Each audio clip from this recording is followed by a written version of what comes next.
just play. It's supposed to be fun. If it stops becoming fun, reevaluate what you're doing.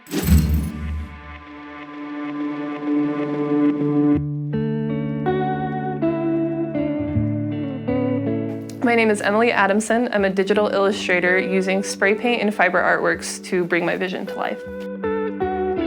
My creative process includes staring at the back of my eyelids for hours while I'm laying in bed, for the most part. I spend a lot of time doing research and development for whatever subject matter I'm trying to create. So sometimes, if it's a flower, I'll look up the symbology of it, or if I have a feeling, I'll look for an animal or something to tie it to.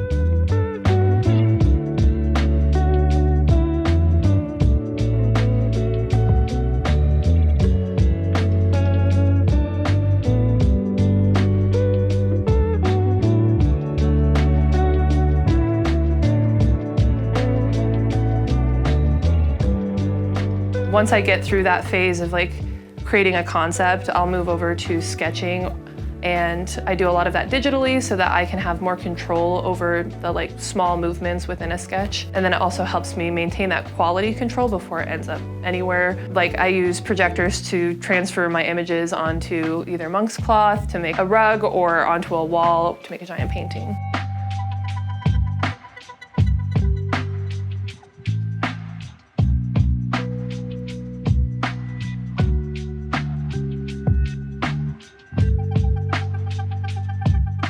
And then after I create something, I move on. It's very fast and very furious, but it's kind of the process. I made two really great pieces that kind of stick out more than the rest, which I reupholstered 2 chairs, and they are my cherry chairs, a pair of chairs.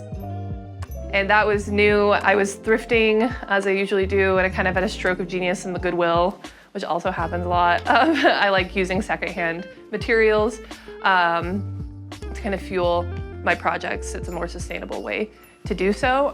But I figured, why stop at rugs when I can like use it as a textile medium to reupholster something. So I made 2 chairs, and they turned out very luxurious. They're very fun. And then I also made this rug, which is a year of the dragon. When I started my residency, we're kind of entering that new Lunar New Year.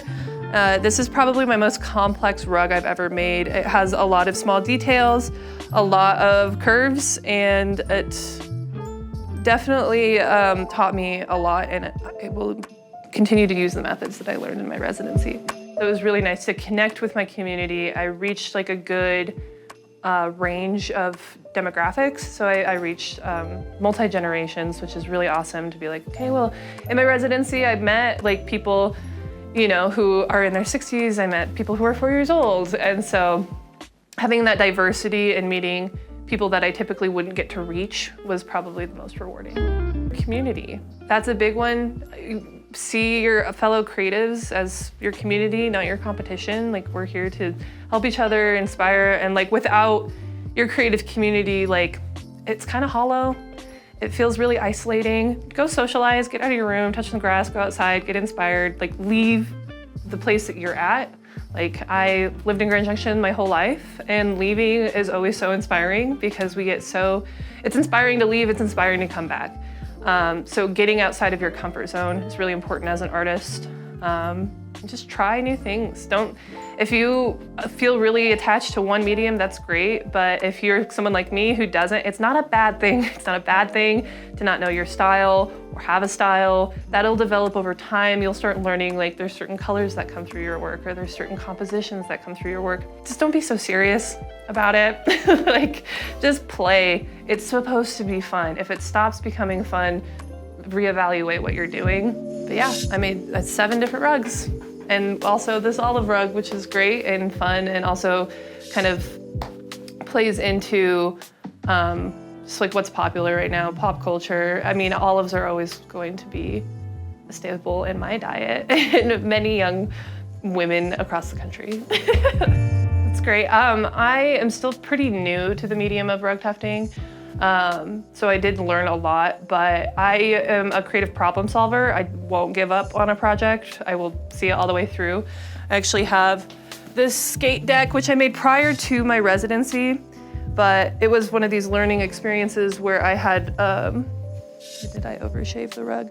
I over-trimmed parts of the rug here, and instead of giving up or starting over, I really didn't have time to start over. You have a deadline with a lot of things, so I crocheted and made patches for it. And so I never would have put the two together, but now I'm like, okay, well, that's kind of a fun textural difference and bringing two different fiber arts together that kind of go together. So I will not give up. So the So Glad You Exist mural was commissioned by Kopeka Coffee in 2020. It was my first commissioned mural. So I had done a couple at CMU. That's where I learned how to spray paint and do murals, was through my graphic design program, which I never thought that I would be spray painting and love it so much. So it's my first mural, and they came up with the quote, "So glad you exist." They're really into creating an atmosphere of like radical inclusivity. It was just a really beautiful message. And they're really known for like their eclectic like furniture. So I included some chairs in the background, some botanicals like sitting within the growth was kind of the concept there. And then with the United Way mural, that project was very special. It was my first time really, not my first time educating kids, but having them so involved in the process. They had designed their own murals, and then I took inspiration from their illustrations. So when you look at that mural downtown, it might look a little different from what I typically draw, but that's because it's supposed to capture the children's inspiration and that kind of illustration style. But that mural also is an image of the community. It's philanthropy, it's how United Way gives back to the community, which was really inspiring. Working for a mission that makes sense to you and aligns with you is really empowering.